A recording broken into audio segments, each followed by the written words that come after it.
उत्तर प्रदेश के मुख्यमंत्री योगी आदित्यनाथ, अगर आप ये खबर देख रहे हैं तो ये मामला आपके संज्ञान में लाना बहुत ही जरूरी है।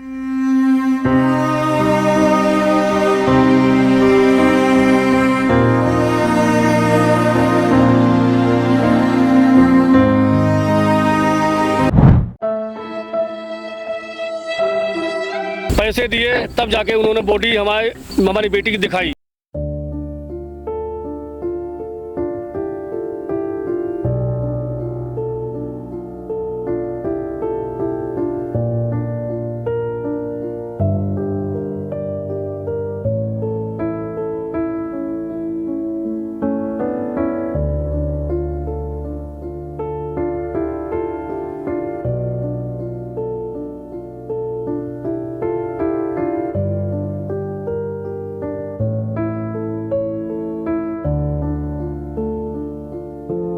चंडीगढ़ में एक परिवार हमें मिला है जिसकी बेटी की हत्या कर दी जाती है, वो भी दहेज हत्या।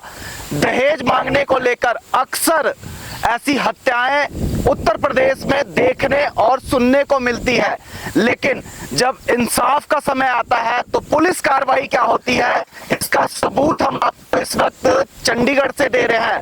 मेरे साथ पीड़ित परिवार है जिसकी बेटी की निर्मम हत्या कर दी जाती है। एफआईआर तो जरूर दर्ज करती है यूपी पुलिस,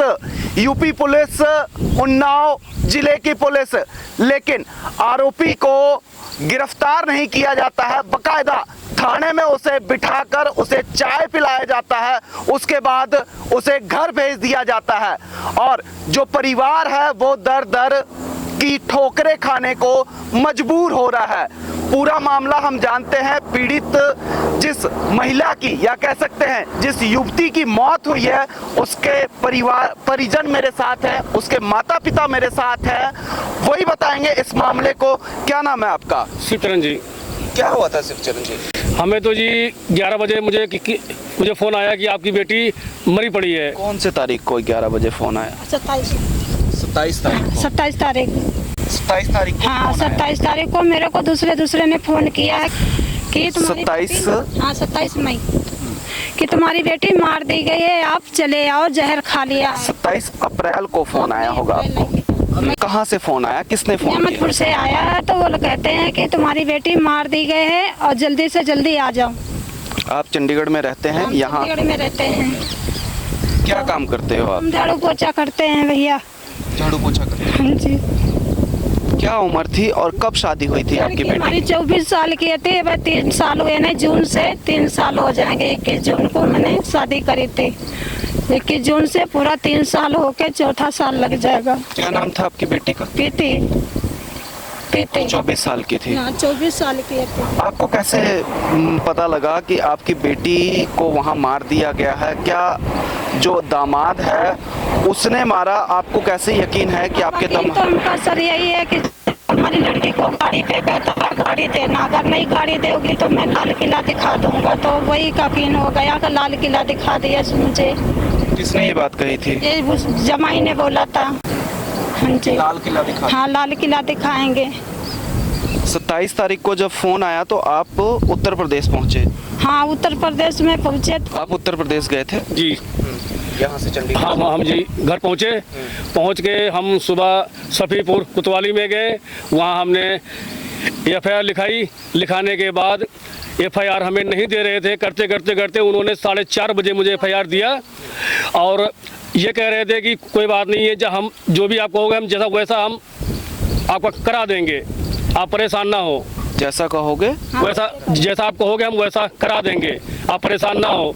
और मेरा जमाई पुलिस के टेबल के आराम से बैठा और पुलिस भी कुछ उनको को नहीं कर रही है और उन्हें चाय नाश्ता भी उन्हें उल्टा करा रही है। आपके जमाई को? हमारे जमाई को। क्या नाम है आपके जमाई का? राहुल। क्या काम करता है? ये काम करता है घर में, कहीं मंजूरी धतूरी वाला काम करता, बाहर महाराष्ट्र में रहता, अपना माल बनाता, आइसक्रीम बेचता है। महाराष्ट्र में जी। महाराष्ट्र में जी। महाराष्ट्र में बनाता है। कब शादी हुई थी? शादी को जी 3 साल हो गए हैं जी। 3 साल हो गए। अभी 2 महीने कम है।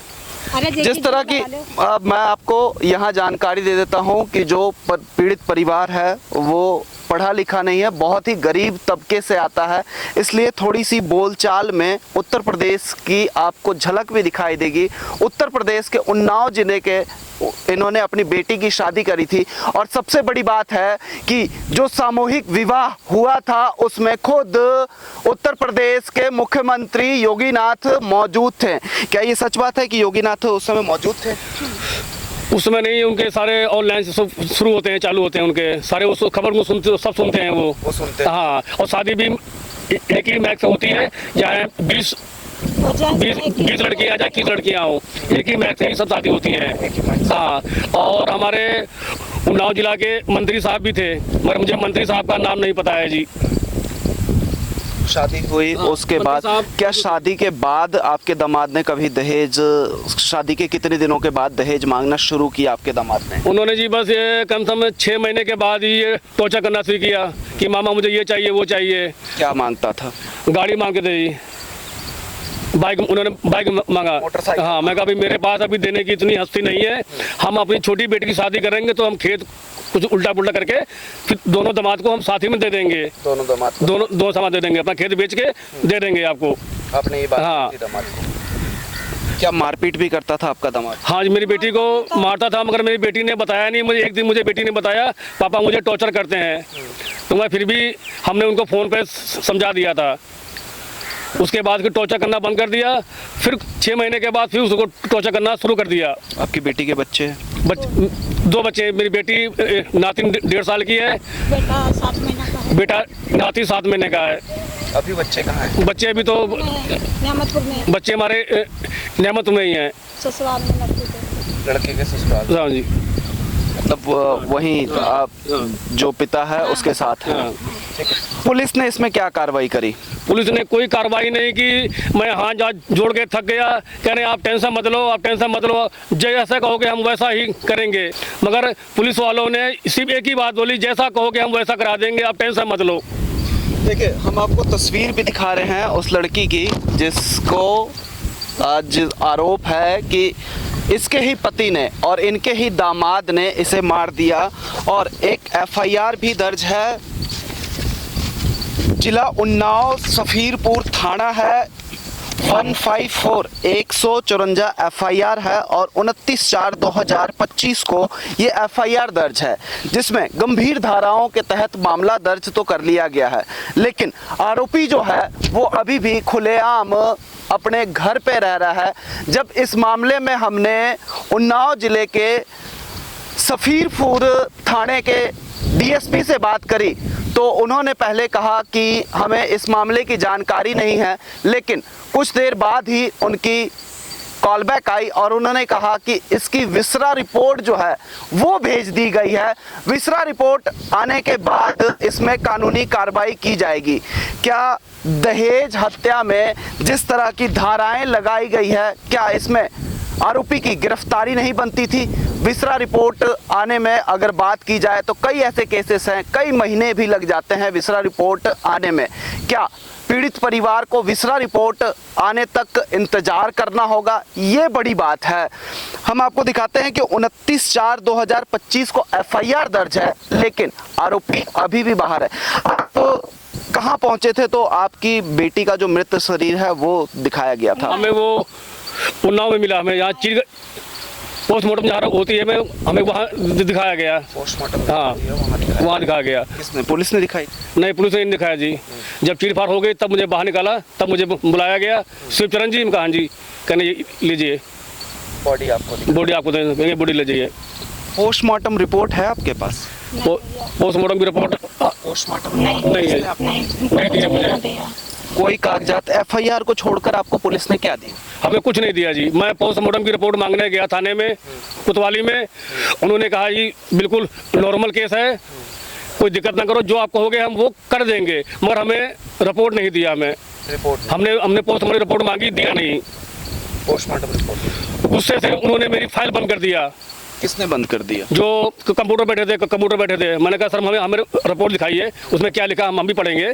तो उन्होंने गुस्से में फाइल बंद कर दी। फाइल बंद कर दी। फिर मैं बाहर निकल गया, फिर मुझे बुलाया, अरे आप तो नाराज हो गए, नाराज जैसा आप चाहोगे हम वैसा करा देंगे। ये बात पुलिस वालों ने कही। पुलिस वालों ने कही है। आपको हम बता दें कि एक जब हमने सफीरपुर थाने में जब फ़ोन किया और हमने बताया कि चंडीगढ़ से हम बात कर रहे हैं और पत्रकार हैं, तो पुलिस कर्मियों ने साफ तौर से मना कर दिया कि हम आपको कोई भी जानकारी नहीं देंगे। जबकि मेरा सिर्फ पुलिसकर्मी से एक ही सवाल था कि क्या इसमें आरोपी की गिरफ्तारी हुई है, तो उन्होंने साफ तौर पे कहा कि हम अपनी गिरफ्तारी या कोई भी जानकारी हम आपको नहीं दे सकते हैं, जो पीड़ित हैं उनके परिवार को। लेकिन जब परिवार से बात करवाई गई तो उन्होंने कहा कि हमें इस मामले में कोई भी जानकारी नहीं है और इस वक्त हम किसी भी तरह की कोई जानकारी नहीं दे सकते हैं। हालांकि पुलिसकर्मी ने अपना नाम और डेजिग्नेशन बताने से मना कर दिया। उसके बाद थाने के डीएसपी से जब बात की गई तो उन्होंने पूरी जानकारी लेते हुए जानकारी मीडिया कर्मियों से साझा किया कि इस मामले में विसरा रिपोर्ट भेज दिया गया है। उन्होंने कहा कि मैं इस वक्त मीटिंग में हूं, मीटिंग के बाद बातचीत होगी। अब मीटिंग के बाद उनसे जब बातचीत करते हैं तो भी आपको वो पूरी रिकॉर्डिंग इसी वीडियो में हम आपको सुनाएंगे कि डीएसपी महोदय से क्या बातचीत होती है। थाने में जब आप हॉस्पिटल गए थे तो वहाँ के जो कर्मचारी थे उन्होंने आपको बॉडी दिखाई, उसके बाद आप कुछ बता रहे थे कि उन्होंने भी बदसलूकी करी आपके साथ। बदसलूकी तो उन्होंने जी बहुत किया जी। मैं कहा जी सर मैं चंडीगढ़ से आया हूँ और मुझे अपनी बेटी की मुझे बेटी देखना है।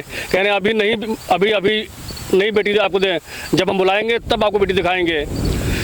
तब मेरा छोटा भाई राकेश अंदर गया तो उन्होंने कुछ पैसे दिए, तब जाके उन्होंने बॉडी हमारी बेटी की दिखाई। किन्होंने पैसे दिए? जो अंदर जो चीर फाड़ करते हैं, पैसे देके तब उन्होंने मेरी बॉडी दिखाई। कहने आके देख लीजिए। जो चीर फाड़ करते हैं चार से कहते रहे कि पांचवा बंदा नहीं देखेगा।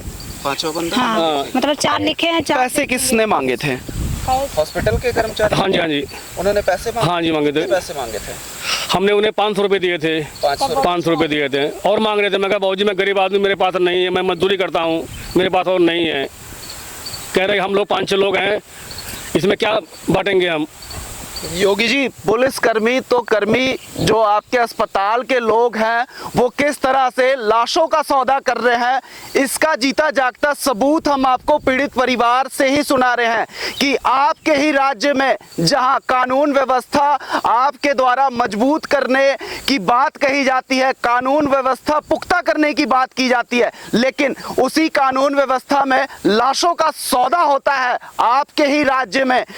पैसे 500 रुपए आपने दिए थे कर्मचारी को, उसके बाद उन्होंने बॉडी दिखाई है? हाँ जी, बॉडी दिखाई है। मुझे अंदर बुलाया, 500 रुपये पैसे दिए गए, तब उन्होंने चैन खोलने दिया। तब हमने चैन खोला तो यहाँ पे उसके दाग था, यहाँ पे दाग था और यहाँ पे नाक पे टोटरे पे नाक फटी हुई थी। और ये चीज दबा दी, ये गला को सूजा हुआ था। जिस टाइम जब घाट पे लाश जल रही थी तब यह हिस्सा बिल्कुल अलग हो गया था, बाकी पूरी बॉडी जल गई थी और यह हिस्सा बिल्कुल नहीं जला था। यह हिस्सा जल गया था, यह हिस्सा रह गया था, एक हिस्सा जला हुआ भी था। हाँ जला हुआ था, यह हिस्सा रह गया था। फिर हमने वहाँ के घाट पे उनको 100 रुपये दिए। मैंने कहा भाई थोड़ा आग को ऊपर कर दो, यह हिस्सा भी जल जाए। तो हमने 100 रुपये दिया, तब वो आग को ऊपर चढ़वाया, तब जाके वो जला, ये हिस्सा जला। मतलब आग जो शमशान घाट के लोग हैं वहाँ भी पैसे आपने दिए? हाँ जी, वहाँ भी 100 रुपये दिए। वहाँ भी पैसे? वो तो दान होता है जी, वहाँ देना पड़ता है दान, दक्षिणा वहाँ वो तो दान ही होता है। और जो डेड बॉडी है, जो मृत शरीर था, उसको दिखाने के लिए पैसे दिए थे आपने? हाँ जी, मैंने 500 रुपये दिए थे। 500 रुपये दिए थे। इस मामले में अस्पताल कर्मचारियों से भी या अस्पताल के अधिकारियों से बातचीत करने की हम कोशिश करेंगे इसी वीडियो में। उत्तर प्रदेश का कानून व्यवस्था हम आपको सीधे चंडीगढ़ से दिखा रहे हैं कि कानून व्यवस्था किस तरह से उत्तर प्रदेश में धराशायी है, जबकि जो बीजेपी की सरकार है वो कहती है कि कानून व्यवस्था यूपी में चाक चौबंद है, उसी चाक चौबंद कानून व्यवस्था का जीता जागता सबूत हम आपको इस वक्त पेश कर रहे हैं। जिस बीजेपी राज, जिस उत्तर प्रदेश में गैंगस्टरों की धरपकड़, आरोपियों की धरपकड़ लगातार जारी है, वहीं की पुलिस किस तरह से एक दहेज हत्या मामले को दबाने और कुचलने की कोशिश कर रही है, ये हम आपको दिखा रहे हैं। आप क्या मांग करते हो? योगी आदित्यनाथ जी मुख्यमंत्री हैं और लंबे समय से वहाँ कानून व्यवस्था जिस तरह की बातें आती है कि कानून व्यवस्था चाक चौबंद है, आप क्या मांग करते हो? हमें तो जी सिर्फ इंसाफ चाहिए, सिर्फ इंसाफ चाहिए, इंसाफ चाहिए। उसे मौत, उसे मौत होनी चाहिए, मौत। जैसे मेरी बेटी तड़प के मरी है, इसको ऐसे ही मौत चाहिए कि जेल में सड़ जाए, पड़े जेल में। योगी जी, एक पीड़ित परिवार, एक युवती का पिता, एक गरीब बेबस लाचार आदमी आपसे इंसाफ की उम्मीद लगा रहा है। अब देखने वाली ये बात होगी कि क्या यूपी सरकार, यूपी की कानून व्यवस्था इस पीड़ित परिवार को इंसाफ दिला पाता है।